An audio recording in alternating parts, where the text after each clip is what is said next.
I can't actually hear him anymore. Okay, so we're going to get started here.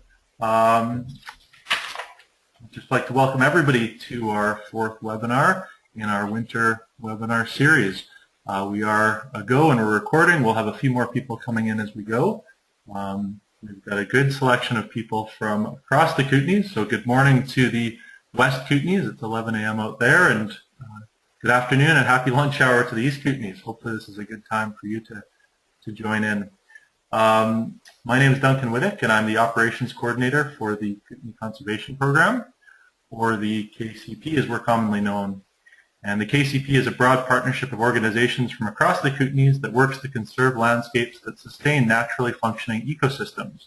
We've got a great website of information that you can check out at kootenayconservation.ca.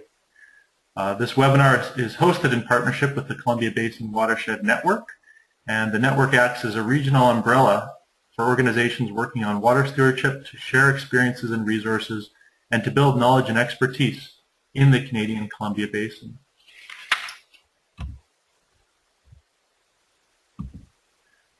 So as I mentioned, this is our fourth webinar in a series of 5 this winter, and you can find the past webinars recorded on our website and on the CBWN website. Today Deb has offered to have hers recorded as well, so if you'd like to share this with others, you can access that after the webinar on our website. And the next webinar is on Tuesday, March 5th, 10 a.m. to 11 a.m. Pacific, on emerging issues in mountain watershed by Ann Schreier. So certainly will be an exciting one, and we've got about 30 spots left in that one available. So if you want to register, I would do so ASAP. So some information before we start. You are on an audio blanket mute for the purposes of not having feedback and congestion. You are welcome to enter questions in the question box and chat in the chat box. Any potential connection issues you have, if we lose you, our best suggestion is just to log out, log back in again, and hopefully it'll work that time. You can message me as well, and I'll try and respond to your messages. We will have a question period if time allows at the end, and any questions we don't get to, Deb has agreed to follow up with after. So you can just pose them in the question box, and I'll bring them to Deb at the end of the presentation if time allows. And again, if you have any follow-up, just go to Duncan at kootenayconservation.ca. And the webinar is going to be about an hour in length in total. So without further ado, what you've all been waiting for, today's webinar on Biogeoclimatic Ecosystem Classification System. And this webinar is presented by Deb MacKillop, who is the research ecologist for the Kootenay Boundary Region of the Ministry of Forest Lands and Natural Resource Operations. She is a registered professional forester with a master's degree in forest sciences. She is based out of Nelson and has worked with the provincial government for the past 8 years. Her primary focus has been on revising the Biogeoclimatic Ecosystem Classification System for Southeast BC. She also works on understanding potential impacts of climate change on ecosystems and is involved in a variety of forest and ecosystem projects, including cumulative effects, timber supply review, predictive ecosystem mapping, and restoration. So I'm going to turn the screen over to Deb, and I will let you take it away.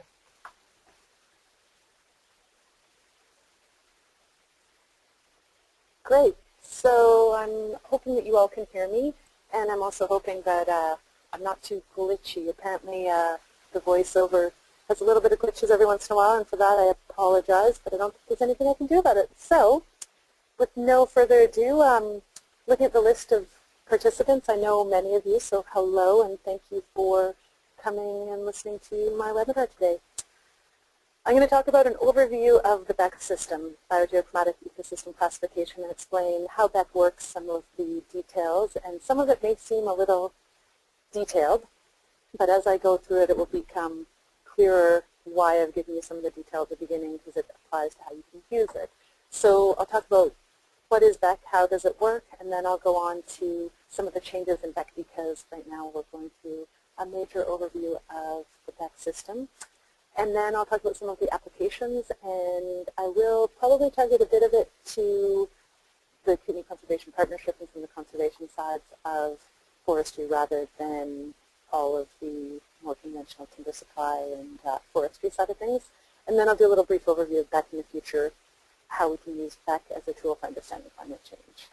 So, the Biogeoclimatic Ecosystem Classification System, BEC, is basically what the word means. It's a combination of the bio, the geo, and the climatic. So biological, the plants, the geological, the soils, and the geography, and climatic. And it's actually two interrelated classification systems. At the broad climatic scale, we have the Biogeoclimatic Classification, the BGC, you'll see it written sometimes, and that includes the zones, the subzones, the variants, and really that's the mapping level. The pretty colors you see on a BEC map, and I'll show you some of those after if you're not that familiar with it. At the stand or site level, we have the site series, site classification, the BEC, and that is the combination of the bio, the plant associations of the trees, the shrubs, the herbs, the moss-liking communities, in combination with the geo, the soils, and the slope position, aspect, soil texture, soil moisture, soil nutrients. And those come together to form the site series. And then the two systems, the biogeoclimatic classification, the mapping, at the climatic level, is linked to the stand level based on the theoretical climax vegetation that would occur in a zonal site. And for those of you that are going, whoa, what is she talking about? A zonal site is a site that basically is your average soil, your average aspect, your average site that best reflects the climate in an area. So the biogeoclimatic, the mapping zones, subzones, variants are really bioclimate envelopes. So they're really based on the climate in an area and the vegetation that occurs in that. And I'll get into some better slides that explain how that links together in a minute. So one of the real strengths of BEC is that BEC forms a really strong tool for communication. We can take broad landscapes and we can break it down into very identifiable units that occur on the ground. You can send a whole bunch of people out and they can all see the same thing. So this slide, this little cartoon from my counterpart in Kamloops, Mike Ryan, shows before BEC, and it goes into the details, but it takes a lot of explaining. You know, this site is very wet, it occurs over here, it's got these species on it, and all these things, and you can see the other poor little deer is confused. With BEC, we can summarize that into, it's a 111 cedar hemlock devil's club lady fern site in the ICHDM. And if you're familiar with the BEC system, you can picture that, you know exactly what that means, and you can draw many management applications out of just that simple, even just the ICHDM 110. Once you're familiar with the system, you can picture, okay, there's a bunch of big cedars, there's a bunch of devil's club, etc. So then you can build on a bunch of management tools out of that. And this slide shows as many of the BEC applications as I could fit on one little PowerPoint. And you can see BEC is used for a broad range of applications, everything from biodiversity management, from there's a lot of acronyms on here to fit better on the page. So OGMAs are old growth management areas, EEOs are biodiversity emphasis options, the CDC, Center for the Data Conservation Center, and the conservation framework, natural disturbance types, ecosystem representation. On the forest management side, which really has been the primary historic driver of developing BEC.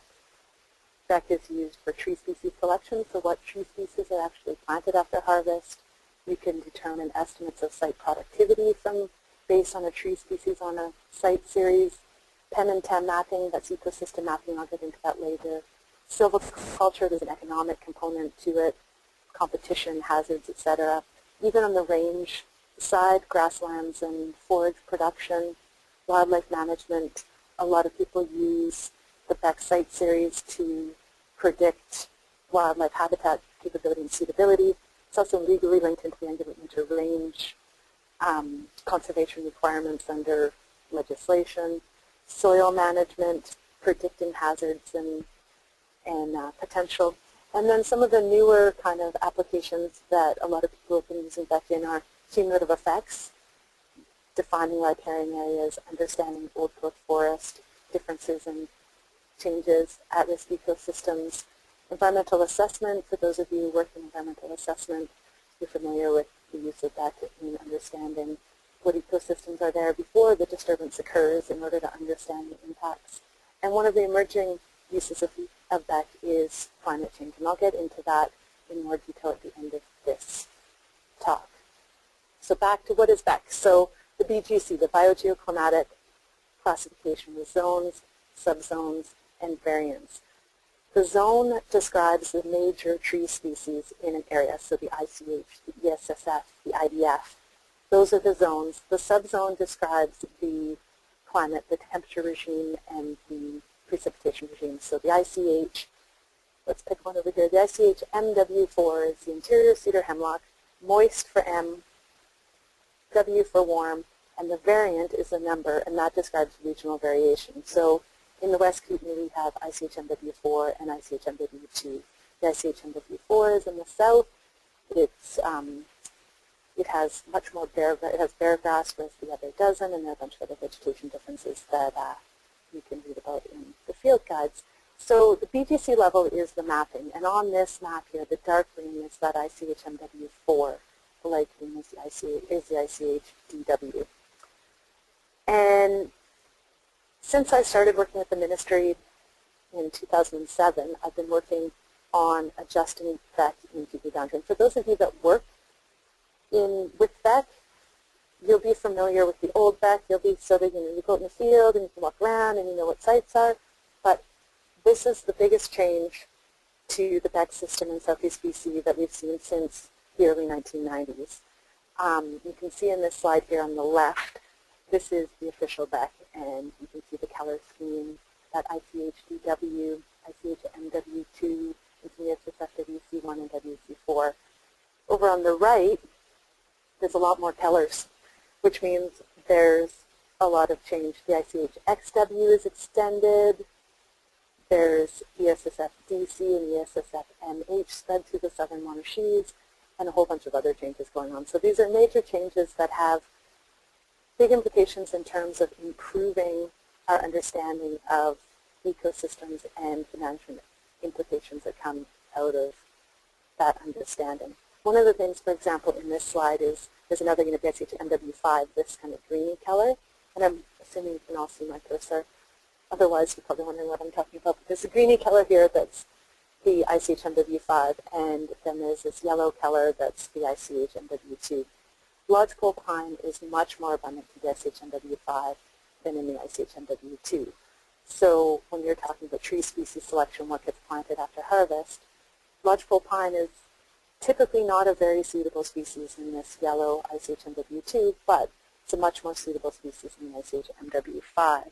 So having this differentiation, which you can see is not on the left-hand map, allows us to have a better understanding of the growth and the species potential. So one of the key things to make clear about BEC is that it's not a vegetation classification.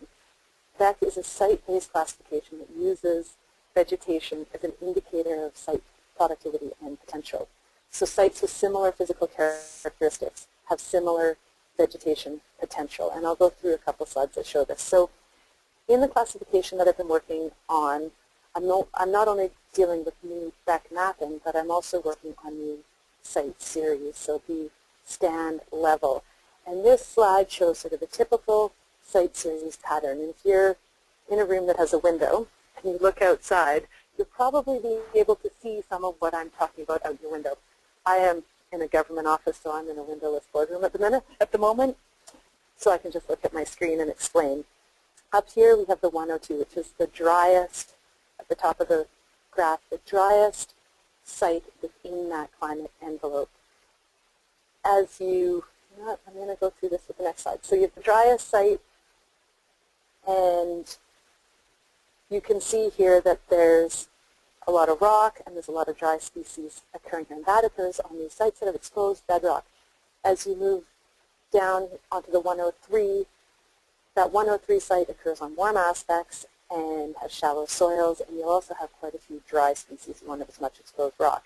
As you go down to the bottom of the slope, water flows downhill, water accumulates, and you get drier sites. So this is a skunk cabbage site that occurs down at the bottom of the slope. It may also occur mid-slope on a receiving site because that's how moisture works. It's not always a mountain scale because, as I was just showing, this is within a climate envelope. So this pattern here of ecosystems, each one occurs within each of these biogeoclimatic units, within each of these subzone variants. So the pictures I just showed you are from the ICHDW. The skunk cabbage site is somewhere right about here, as I recall. The other one is off this map. But within that ICHDW, so that light green on the map I just showed you, you have on the really wet sites, you have skunk cabbage. On the really dry sites, you have a lot of lichens and you have some grasses. On the warm aspect, you have a bunch of Douglas fir and you've got some false box and some other drier species. As you get down into the wetter sites, you'll get into Devil's Club, big cedars, and that's on your 110 or your 111 in this slope diagram. So all of this is happening within that same climate envelope.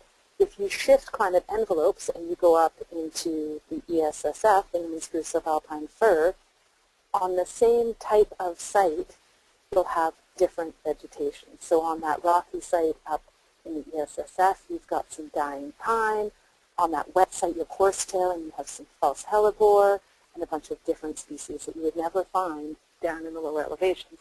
So this is a really big strength of BEC, is that we can link the potential vegetation community to a climate envelope. And that has a lot of strength when we go into climate change. It also has a lot of strength in just understanding what the drivers are of ecosystems and plant communities.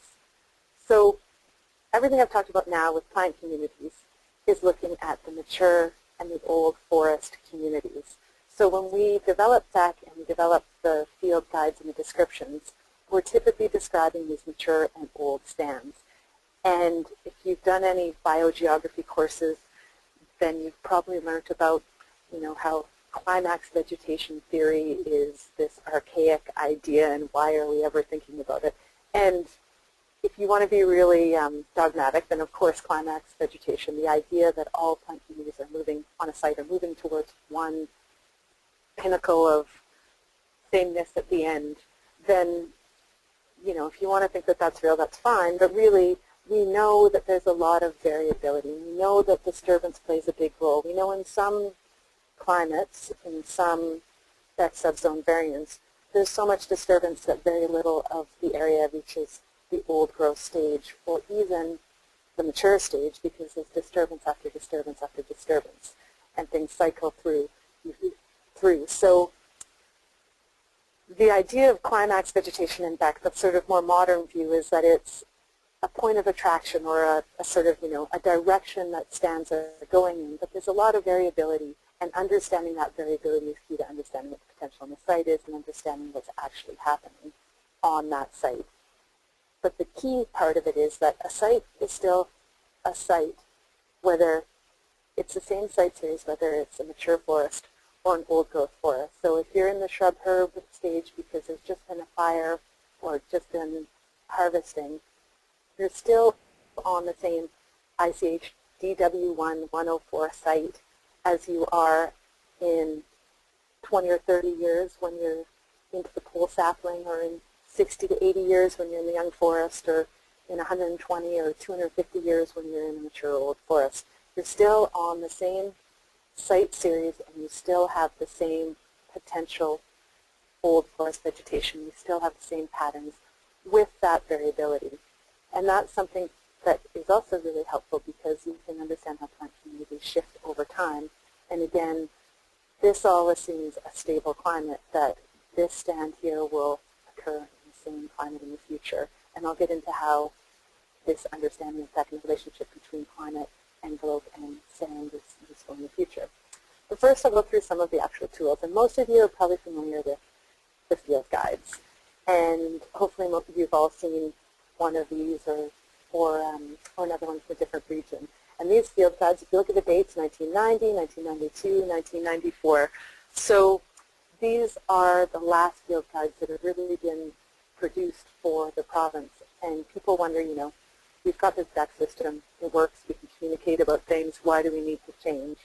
But 1992 was a very, very, very long time ago, and we have a lot more information. So this slide shows the number of plots in the Kamloops and Nelson Forest region back in the 1990s. And this is a remarkable effort when you think that the technology and even the road networks that they were working with back in the 70s and 80s to develop BEC were not as well developed as they are now. So they came up with, I think there's around 15,000 plots or something, or not, I think there's like 2,500 or 3,000 plots on this map. Now in 2015 we have over 25,000 plots that occur throughout the Nelson and Kamloops regions. And I'm showing both because ecosystems don't adhere to regional administrative boundaries well, so we have to have a lot of communication back and forth and cooperation across the regional boundaries. And you can see that we have so much more data now that obviously with more data you can come up with better descriptions, and you can also come up with more units, which is really helpful for improving your management. As you can see with the map that I already showed you, this slide, more data sometimes leads to more splitting. And with the BEC system or with anything, people often talk about lumpers and splitters. And at the mapping scale, at the climate envelope scale, I think it's really useful to be able to break things down into those improved bioclimates and tighten up the range that you're looking at within a bioclimate envelope so that when you're at a stand level, you have less variability. And for example, on this slide, over where it says Edgewood Lower Arrow Lake, you can see it used to be blue and now it's pink. In the blue, that's ESSF WC1 and WC4. So that's a very wet climate, and you have a lot of oak fern, and you have a lot more snow load would be the expectation. In the pink, the ESSF DC1 and ESSF MH, a new unit, there's more grouseberry, there's oak fern is restricted to wetter sites, and you have different growth patterns. And one of the real drivers behind this, and you can't see it as well on this map, is the size of the mountains. And this is something that we've kind of looked at, that when you have big mountains, you have more orographic precip, you get wetter ecosystems. So over where it says Slocan Lake, you have a bunch of gray. The gray is alpine. You can see over in the, where it says Edgewood Lower Arrow Lake in the southern Monashee, it says no gray. The mountains are smaller through there, they're more rolling hills, and the climate is drier. As you move over into the Valhallas and the Valkyries, you get into some big mountains, you get some alpine. If you were a cloud moving across, you'd rise up to go over the mountains, and as clouds rise up, they drop their moisture out, it gets wetter over there. So I have split quite a bit here, but I think it really helps to take all of that information and feed it into something more useful and more clear for people. So moving forward, instead of the one Nelson field guide, the plan is to come up with 4 new volumes in a series. So the first one that will come out is South Columbia Mountains, and that is the area in green on this map.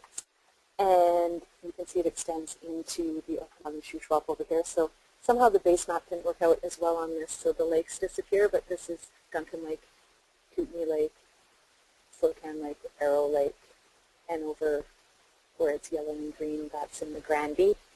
In the boundary area, the purple is through the Rocky Mountain Trench, the kind of beigey brown color is Columbia, and then the yellow is the boundary of southern Monashee. So I've written most of the information for the South Central Columbia Mountains, and I'm hoping to have that one at least in a publishable state by summer of 2015, and that's this summer. And I've done all the work for the student volume in terms of field work and classification. I just need to sit down and write a 300-page book for that one. And the next one after that is the Southern Monarchies, where I've done most of the field work. I'm at about 90% of the classification work for that one. Probably need another, 4 days of field work. And then the North Columbia Mountains, I need to do a little bit of work in Goldman. I'm almost done that. But again, I have to sit down and write all these field guides. So it takes a while to sit down and write a couple 300-page books. So this is a schedule that the change is coming out at. And if your operating area, your working area is within the green, then you can expect it sooner. And then the purple next, the yellow after that, and the North Columbia's after that. So I'm going to move into some of the applications, and many of you, especially the Keeping Conservation Partnership people, probably have heard, and the people working with assessment have heard of ecosystem mapping and have been involved in some of the ecosystem mapping. And I know a lot of people from outside of ecology or even forestry backgrounds wonder what's the difference between BEC and PEM and TEM. And as I've just explained, BEC is the site series classification and the site series mapping. TEM and PEM are ecosystem mapping at the site series level. So TEM, and I'm not going to talk too much about TEM, TEM is air photo interpretation of an area to come up with a site series map. So that 103, 104, 110, you can use an air photo to delineate where those occur across the landscape. And this is an example, and you end up with these hand-drawn kind of flowy polygons that can have up to 3 different site series deciled out as in percentage of the area in each one, and you can come up with a map that shows that. PEM, predictive ecosystem mapping, is an algorithm-based computer modeling system. And I'll go through a bit of this. This is an area that I randomly selected at the northern extent of the St. Mary's drainage over in the Cranbrook TSA. And you can see on the picture on the left, this is just a color-themed map of what the PEM output is. And in the lowest elevations, in this center kind of piece, that's, I think, ESSFW M4. And then you get into the woodland and the parkland. And I'll focus mostly on this ESSFW M4 as I'm explaining. So each color on this map is a different site series or non-forested unit. You can see how it's kind of floating through the rivers in there, and I've got contours on there. So you can kind of see that there's some patterns going on through there. And then on the right-hand side, I've shown you what it looks like on the orthophoto. And you can see that this area is much steeper across here. And oh, look, it's the same colors over here, okay? And from what I recall, that's a 103. And I just know that because I made the map and looked at it. And that's got steep, warm, dry sites. Down in, my cursor likes to jump down sometimes, down in the valley bottom, especially down through here where it's a little bit more level based on the contours, that's your riparian area. So that's your, I think it was a 110. And you can see through here on the map as well that the PEM has picked that out. So the PEM has been able to recognize that it's more level through here, so your riparian area is going to be larger. So now what you can get from this is you've got a bunch of different colors on the map, you've got a bunch of different things going on, and you can understand, okay, well, this is your riparian in the blue, this is your steep, warm, drier forest. I think that this was dry, rocky, sort of the forested rock outcrops, and then this is rock. And I'll show you on one more slide. The blue is that riparian forest, and the PEM has done quite a good job of picking up the riparian. Like I said, where it's steeper, it's a more narrow riparian. Where it's more gentle, it's a broader riparian area. The green is a shrubby avalanche track, so it's mapped that out as the shrubby avalanche code BS. And this beige is rock outcrop, so it's mapped it out as rock outcrop. It's not a perfect product. This area here looks a lot like this area here to me, and looks like it's a rock outcrop as well. And when I looked at that when I was making the map, the PEM is called data 102, which is a trees on rock. So it's not perfect, but it's calling it the driest forested area. And I'm not sure why the computer model didn't pick that out, but you can get a lot out of these types of products. So from a community conservation program perspective of privately owned, managed conservation lands, one of the approaches you can take from this is you can go back to this map of ecosystems and say, okay, well, I'll take a quick step back, that this PEM map, predictive ecosystem mapping, was done across the entire former Cranbrook district, so about 1 million hectares. And the model runs it through, you find a mistake, you tweak the model, you run it through again. You can go through a very, very large area at a fairly cost-effective approach. There is a third-party independent accuracy assessment process that goes on, and there is some quality assurance to make sure that the product is usable and at an acceptable level. It's not going to be perfect, like I just showed you, but one thing you can do is take that huge area and say, let's just pretend that this was your conservation property. If this was your conservation property, you could go through and you could look at this and you could just do a couple tweaks to improve it using the air photos, and it would be way more cost effective than having to start from scratch and do fieldwork and air photo interpretation and figure this out. So there are a lot of advantages to having this map. The other application of having this broad scale, coarser level PEM is if you're looking at your sort of local study area versus your regional study area to get that broader sense of how much of this ecosystem occurs in my area as opposed to across the broader landscape. So that's PEM, and I've kind of talked a little bit about some of the non-forested units. And historically, the BEC system has been driven by forestry, and we have been very, very interested in sort of the trees and how do the trees grow, and trees, and more trees. But as the ministry and as sort of society has gotten a little bit away from trees and trees equal timber and moved on to more of a biodiversity approach, the BEC system has expanded, and the first thing that came out in terms of non-forested classification was the Wetland Field Guide. That came out in 2004, and it describes the different types of wetlands, and you can classify different wetlands. In 2012, we came out with the full expanded BEC, Biogeoclimatic Ecosystem Classification of non-forested ecosystems in British Columbia, and that's expanded to provide two letter codes for a wide range of ecosystem types. So the alpine is got AG for alpine grassland, which is a very big issue in the East Kootenay in the Elk Valley and the Flathead. Then AM for alpine meadow. You have floodplains, so cottonwood stands are in the floodplain group, and then you can also have these sort of shrubby willow floodplain groups that can be classified. Grasslands being a key conservation issue, forage issue, and that's grasslands as well as sort of the grassy shrublands. And then the subalpines, and that's your Krumholtz type, so white bark pine and other listed species, avalanche types. And that was that BS that I was showing you was picked up by the PEM. And that is, I think, Corey Irwin from MOE. Looks like, I think it's Corey, collecting some data in a very shrubby spot that probably was very difficult to walk to.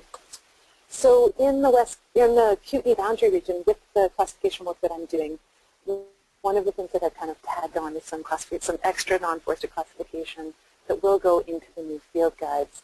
And grassland classification is a big one that a lot of the East Kootenay boundary people, I think, can use both for conservation purposes and for some of the forage and wildlife modeling approaches.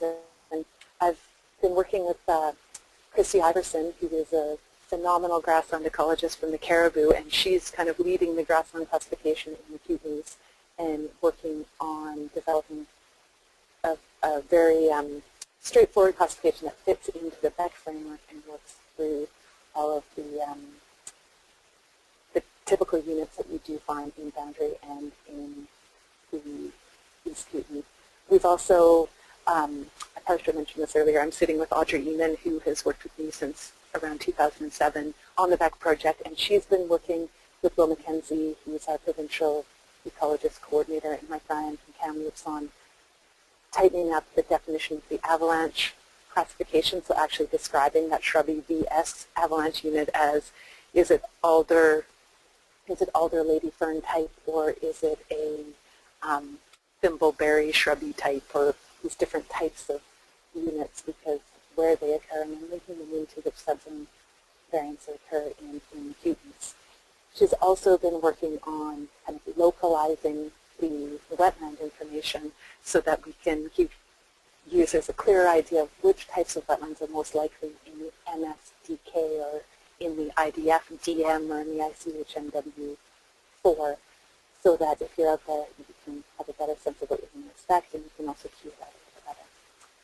So all that information will go into those field guides, as I mentioned, and will come out over the next couple of years.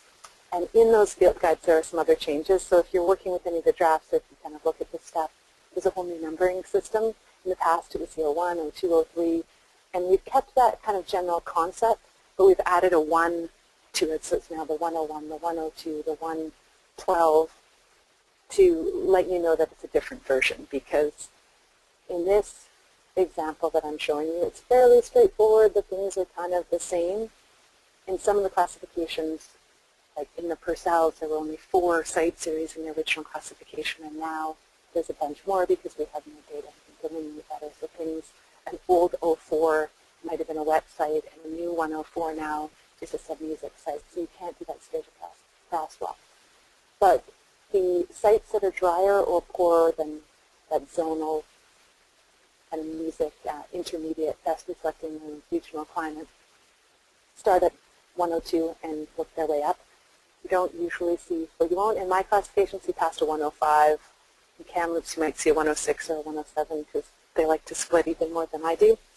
So if it's drier or poorer than zonal, it's less than 10. If it's richer or wetter, it starts at 110, 111, which is actually missing from this diagram, oddly, 110, 111, 112, and works its way up. Again, I don't have any 115s, but I do have a couple 114s with a skunk aborigine horsetail.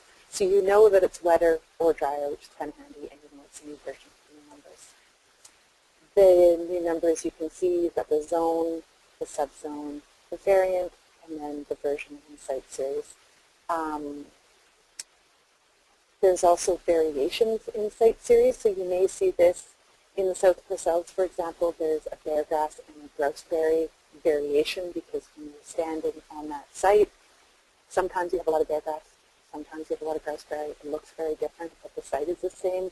So that's that variability in plant succession and change that I was talking about.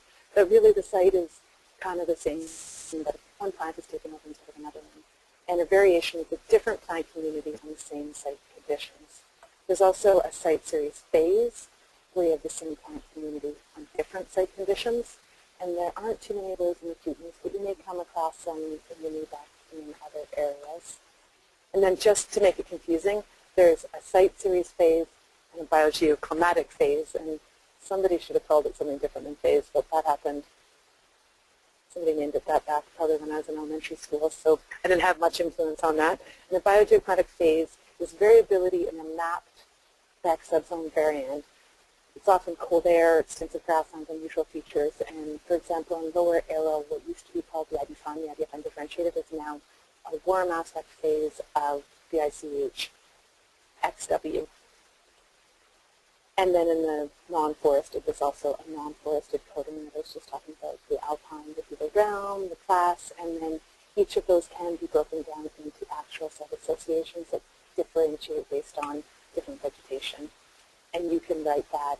You can look at it as a site association sort of at a provincial scale, or you can look at it within the BEC unit that you're working on. And as you're probably guessing, BWBS, these slides are borrowed from my colleagues in the north. The Flora white and black spruce is not a unit that you will find in the Kootenay boundary. So again, you can see there are a lot of applications. This slide I already talked about. A lot of applications of BEC, and one of the key emerging ones is BEC and climate change. And many of you have probably seen these slides. The they were kind of referred to as the flying BEC for a while, and Tong Wang and Andreas Hammond started the work at UBC back in 2006, and this was a BEC model prediction of the 2080s. And sorry I don't have it with the current, but the orange is the ponderosa pine, the red is the blue bunch wheatgrass, green is ICH, and purple is the SSF. And their original model predicted, for example, that the whole northeast of British Columbia would be ponderosa pine. There's a lot of bunch grass that extended through, and they did that using, I think they did, the original model was based on discriminant functional analysis.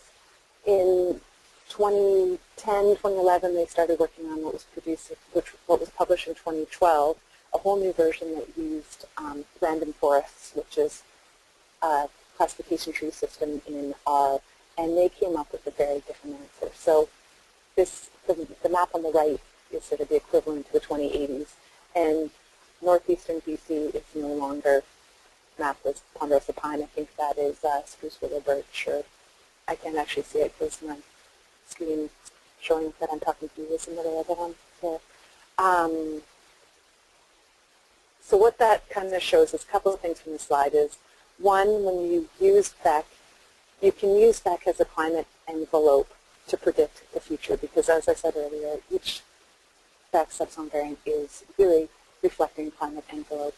You can broaden it up to the scale of zone, and you can predict it across a wide range. Zone is probably not the most useful scale to look at it, because when you actually think about it, if you're familiar with that, and you think of the dry ICH around Trail or Preston and the wet ICH around Mica Dam, they really aren't that similar, even though they both have cedar and hemlock, and that's about the extent of the differences. The dry ICH is probably more similar to a lot of the kind of medium interior Douglas firs. It's more similar to that than it is to a wet ICH. But nonetheless, you can use this to model, but you can also see that there's a lot of uncertainty, that when you change the modeling technique, you get a very different answer.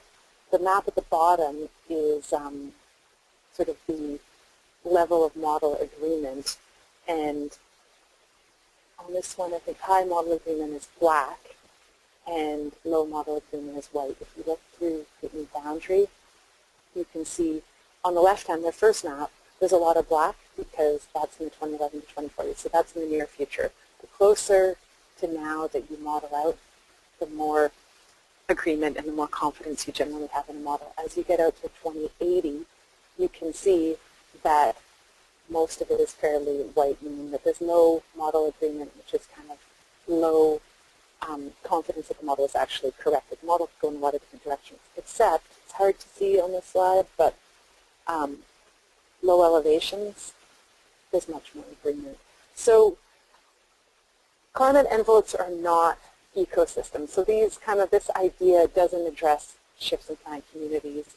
And one of the big problems that you'll see with this, people often say, well, why don't we just use all this and apply it and say, okay, well, if it's going to be this ecosystem in the future, then let's start planting the species that are going to be associated with it right away. And there's a couple of problems. This approach that they've done only uses BC ecosystems. So in the northeast, you can see it's black. There's high model agreement, but it doesn't actually mean that it's correct just because all the models agree. They all agree because they really only have one choice that really could possibly fit. If they had other options from Alberta, then they might be getting a different climate envelope over there. In the south, we've probably done in the Kootenay boundary, we're more likely to get climate envelopes that are more similar to America than we are to get climate envelopes that are more similar to the economic. These kind of approaches also don't incorporate climate extremes. So then there's also some work that's been done on larch and larch distribution. So you can look at this from the ecosystems, or you can look at it from individual species. And one of the approaches that wasn't done in this big larch modeling project that was done, but that could be with BEC, is that one of the strengths of BEC is that you have a climate envelope model and you have sites within it. I don't have it on the next slide. I'll get to it in a minute. So you can use you can project where a species is associated, what climate is a species associated with, what climate does a species work well in, but it doesn't mean that that species will occur equally across all sites in that climate envelope. So for example, in Cranbrook, larch grows on mesic, I should say subhydric, on mesic to wetter sites in the ICHDM, or the IDF-DM2, for example. So when you're over in the Cranbrook area, you get larch on those mesic to wetter sites. When you come over to the West QD, when you get into the higher elevations, larch is restricted to dry, warm sites. So you have a very different landscape position depending on your climate envelope. So when you're thinking about, okay, where could a species go, it might not be suitable on your average site or your dry site, but it might be suitable on your wet site in the future. So shifting at that finer scale, and that can be used to kind of understand that thing much better. Here's another approach to current mapping that I probably should have showed you before the last slide. And this was done by Greg Butzek and Rachel Holt, and Cindy Pierce was involved as well. And it takes American ecosystems as well, and it shows and grouped back units into more logical kind of, you can see in the legend, moist ice age, dry ice age, very dry USSF, even some other types of units. And this is the current mapping. And then they have projections into the 2020s, 2050s, 2080s. And their projections are quite different than those from Han and Wang, but there are some similarities that low elevations get much drier. And one of the things you can take from these different model outputs from future climate is that if you have a whole range of potential outputs, then, and you think that each scenario, because climate envelope models use different scenarios and they use different models, and each global circulation model with a different carbon emissions scenario comes up with a different climate change output.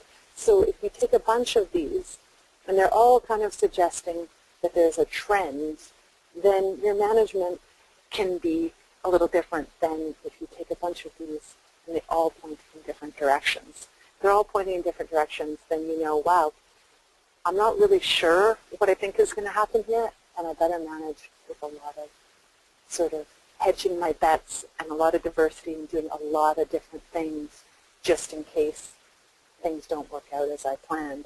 Whereas at these lower elevations, hotter, drier, even if it gets wetter, a lot of the models are suggesting it might get wetter, but there's higher evapotranspiration demand because it's that much hotter. So you're still looking towards more fire and drier species. So you can kind of pick that, whereas most of the models suggest that at the upper elevations in the Indians versus alpine fir, it goes in a ton of different directions.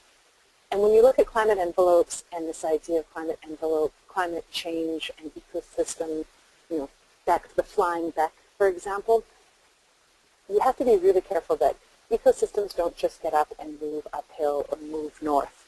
The more likely approach is that ecosystems break apart into different, one species is suitable here and another species is suitable there. So if we go back to this sort of typical site series pattern approach that I showed you earlier, this is the ESSF, so the higher elevation. And with climate change, maybe we can understand that in the future, some of these sites, if we have extreme climate change in 2080, some of these sites might actually be more suitable to these species. So, we're shifting from subalpine fir and spruce to fir and larch and ponderosa on the dry sites and cedar in the wet sites. And how do you go from having a forest of subalpine fir now to having forest of interior cedar hemlock type of species in the future? How do you transition through that? If you were to, say, plant larch up at any of the ski hills around here, it would probably get crushed by snow, even though in the future it might be the most suitable. So a lot of what we're doing is sort of understanding how can you predict the future, but use what we know now with the BEC system to understand what your actual options are. Because if you can't plant it now, it doesn't really matter that it's going to be highly suitable in the future because it's not going to establish if you're talking about trees. If you're looking at endangered, like at-risk ecosystems, then you can also apply this kind of lens to the vulnerability of that site. Okay, if we're looking at, say a white bark pine ecosystem, in this example, how vulnerable is white bark pine to climate change, and is there some way to try and mitigate that risk? Or does white bark pine come out as being highly vulnerable? Or on the flip side, does white pine, western white pine, have some, like a broad ecological tolerance, and if we can somehow get past the blister rest issue, is that a species that will have some more resilience into the future? This is something that's often easier to explain with a question answer in a live audience than trying to talk to my screen. So with that, I'm going to move towards question period. And when in doubt, we have the BEC website, which has a lot of resources on it. Government is changing their website structure, so the website will change at some point in the near future, but you should still be able to Google it and find it. You can also contact me if you have questions. And special thanks to many people who have been working on this project for a very, very long time, and to many agencies who have helped provide some funding. So I'm going to turn it back over to Duncan for questions, because I think we have a little bit of time left. Great, thanks so much, Deb. Awesome presentation, and we do have one question here. We've got 4 minutes till 1 p.m. Mountain Time on my clock. So if anybody else has a question, feel free to type it into the question box, or you can follow up with me at my email after at duncan@kootenaiconservation.com. So the one question we have here from Sonia, and I know you did answer this at least in part, but thought it'd be good to recap, is Sonia says, you mentioned how greater specificity helps to better understand and describe climate changes. She asks, how do you plan to monitor and incorporate these local changes in the maps over time? So that's a great question. I think one thing is to realize that the maps that you see now are the maps that reflect what we know now. As we move forward and get better information, whether that's better global circulation models, but better climate WNA and other modeled climate surfaces, or better information in the future, then we will be shifting those. So you can't expect that it's going to stay the same now as it will be forever. That's the first answer, is that we'll just have to update it. And the second answer is that one of the approaches that I've taken to the changes in the BEC mapping is to really use enduring features, topographic features, as the main driver between splitting. So that slide that I showed you with, that I showed you a couple times with the southern Monarchies with the pink and the blue, the difference between the ESSF-DC and the ESSF-WC is really driven by the size of the mountains and that orographic precipitation sort of model. So if you take the Monarchies, they're a great example, that in the south, they're kind of rolling hills. You've got Old Glory and Red Mountain that are kind of your bigger mountains. Big White kind of gets a bit bigger, but really they're not, they're kind of hills, not mountains. When you get to the central Monarchies, Monarchie Park, north of Highway 6, and look up around Galena Bay Ferry even, you get into some pretty big mountains. When you get north of Revelstoke in the Monarchies, you get into some really big mountains. And when you look at the BEC map, in the south we got those kind of little mountains, it's ESSF-DC. In the central area where you've got those big mountains, it's ESSF-WC.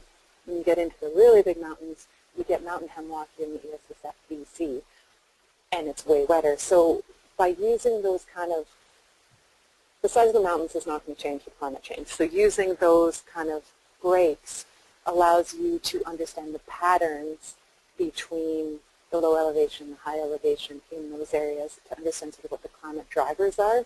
And I've been working with Greg Utsick on developing regional climate landscape units based on the new BEC, which is based on these enduring features, so that we can try to understand that relationship between high and low elevations and model that better into the future. for that. Francis, does that answer your questions, Anya? Awesome. Thanks, Deb. And again, I think we'll probably put a wrap on things here. With just a minute to go, but yeah, I just wanted to say a huge thanks on behalf of the Keeping Conservation Program and the Columbia Basin Watershed Network for your volunteering your time and expertise today. Again, if anyone has any questions, feel free to send them on to me.